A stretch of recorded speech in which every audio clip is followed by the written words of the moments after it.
I was 17 when she came.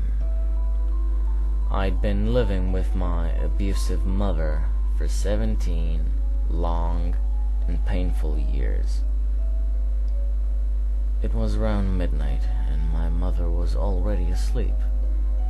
So when the three soft raps at the front door came, it was me who answered. An odd-looking little girl stood there, with cheeks pale and colorless, blonde hair and braided pigtails, pink dress torn a little at the hem, feet bare and turning slightly blue from the cold of winter, and black eyes, flawless, deep black eyes. I quickly let her in, thinking of how horridly underdressed she was. It wasn't until later I'd wonder why she'd not been shivering, or even question as to why she was here in the first place. I got her into the living room, wrapping her little form in a thick afghan my grandmother knitted. She held it, though it didn't seem to affect her, and I smiled. "What's your name, sweetie?" A long silence passed, in which she stared at me. I was beginning to be discomforted by her black gaze, when she parted her lips and spoke in a soft voice. "Lacey Morgan." I nodded, smiling again. "You can stay here tonight, Lacey," I said, motioning to the couch. She curled up in a little ball, black eyes still on me, and I exited the room. That night I slept soundly, not worrying about my mother beating me or the strange little girl on my couch. When morning came, I trudged into the kitchen. I was greeted with a coffee mug to the shoulder. I gave a feeble shout of pain, staring at my mother. "What the hell did you do? Why is there dirt on the couch?" she shouted, confusing me greatly. Upon investigating, I found that Lucy had vanished, the only proof she'd been there being some dirt that must have fallen off her dress or feet. I took responsibility, earning myself a strong hit to my cheek, then left for school. While there, I heard something that sent chills through my spine. "Lacey Morgan found dead last night."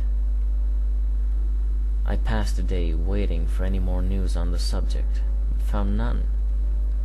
Upon arriving home, the news was broadcasting as a live report on her, though.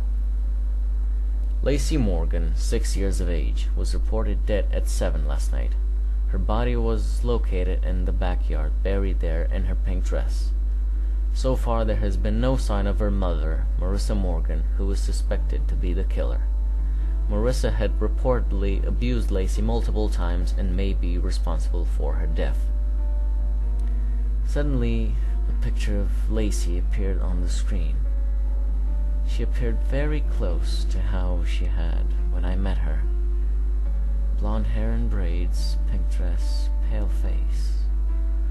Only her cheeks had color, and her eyes were baby blue. To most, this would seem unimportant, but to me it was. She died before arriving at my house, if what the newscaster said was true. Died hours before. I tried to play it off, going about my business. I went to bed early so as not to have to see my mother. It was around midnight when I awoke to cool fingers stroking the bruise on my cheek. I sighed, leaning into the small hand.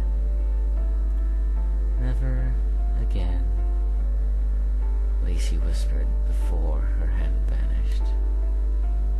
Not 10 minutes later, I heard my mother screaming.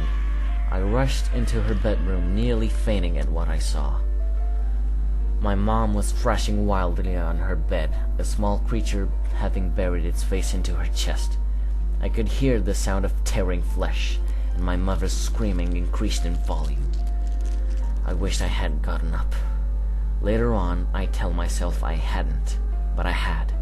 So, when Lacey pulled back from the gaping hole in my mother's chest cavity, I had a plain view of her razor-sharp teeth, glinting in the light, glinting with my mother's blood. She smiled innocently at me for a moment, before swiftly tearing out my mother's jugular. That time I fainted. When I came to, I was in my bed.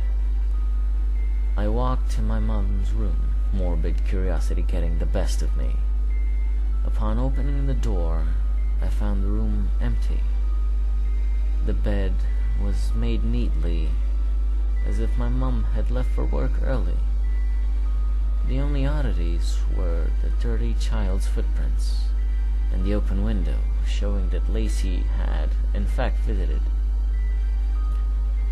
I never saw my mother again, and I never missed her either. I eventually got married, and we had a child together. I named her Lacey. Recently, I noticed the neighbor's daughter had all sorts of scrapes and bruises on her arms. I've started watching their house, and the other day I saw something odd. A little girl running barefoot through their backyard up to their back door. It was around midnight, so I couldn't be for sure, but I thought she met my eyes with her black ones, and I could swear she mouthed 2 words at me. Never again.